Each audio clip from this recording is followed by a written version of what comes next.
Hello, my name is Andrew Lee. I am one of the world's best horror storytellers, and today I have made another story. It's quite new. It's called The Chest of Death. It's about two boys, in fact twins, who are deserted on a remote island. They suffer from a curse from a treasure chest, and finally they will die. Follow along this horror story, and perhaps you might learn some lessons about not to use suspicious things. This was a few centuries ago, during the late 1700s. This was the time when many sailboats were used, and so one day a very large boat was crossing America to London in Britain. It was called the Mary Celeste, and upon it were two boys called Jim and Tim, both who were twins. One day, when they were resting on top of the deck, a huge wave swept over and washed them away with only a small lifeboat. They managed to clamber on with only a very few supplies and managed to row away from the tidal wave. The boat sunk and all the other people died. After many, many days of rowing, Jim finally spotted a remote island, so they rowed towards it. And when they landed there, they found it was a complete desert, nearly no trees, no water, and they found out that they had to learn to survive. Being teenagers, they quite knew a lot about surviving. "What shall we do now?" said Jim. "Let's find some resources, then we can survive," said Tim. So they began their search for resources and survival. After many grueling hours, they managed to cut down some trees and bake some mud to make bricks. And finally, they managed to make a strong, complex shelter.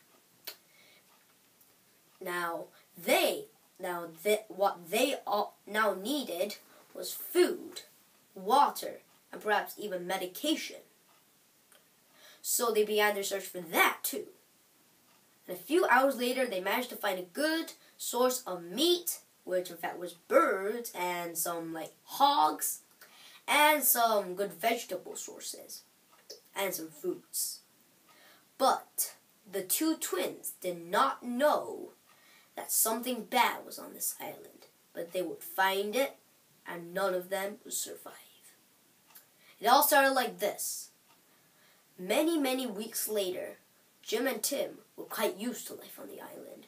Suddenly, Tim found a chest in the ground.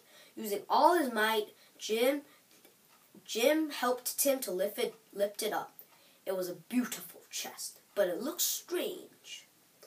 It was dark black wood, covered with gold, silver markings, but it looked freaky in that the lock looked like a skull with a snake slithering out of it, and on the sides of it I had the skull and crossbones.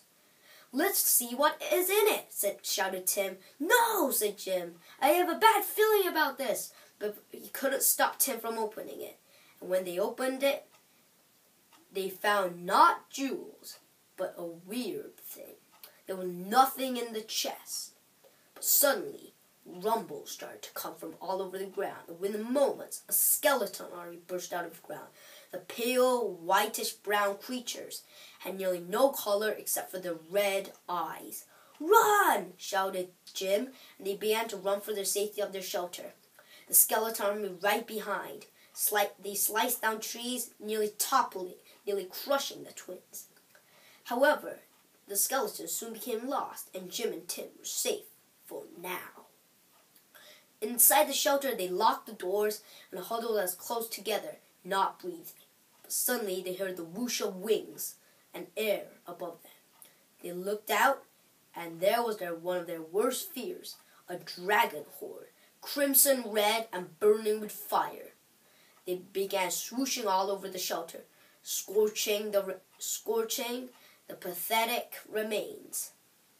"Run! No, we have to stay! No. The twins began to argue about what to do, but suddenly one dragon did a lucky hit, hitting a large tree trunk with a spiked tail. the trunk flew towards Tim.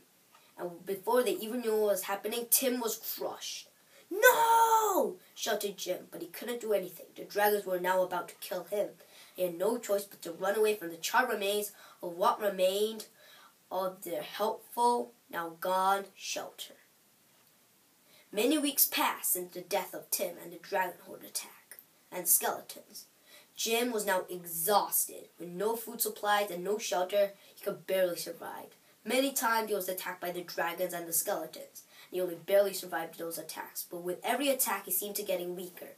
So one day, he decided to look for some water and went into a cave, hoping to find a pool, but instead he found another treasure chest, smaller, larger than the first one, but it looked even freakier.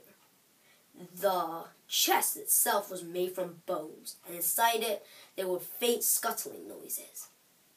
Jim slowly opened the chest, and suddenly, poof, a huge horde of scarabs burst out and covered Jim. Before he even knew what was happening, he was dead. When the scarabs had gone, all that was left of Jim was bones. Many years passed, and Jim's bones dissolved and fell into the ground. And Jim's spirits began to make another form for his bones, making him a body. But the curse of the chest made Jim's body not helpful, not blessed, but dangerous. It turned him into a zombie, and he was forced to walk the earth until someone killed him, but he was forced to endure no death. Even if he died, he would be resurrected, and keep on going like that until he had done his duty. And then he would be no more.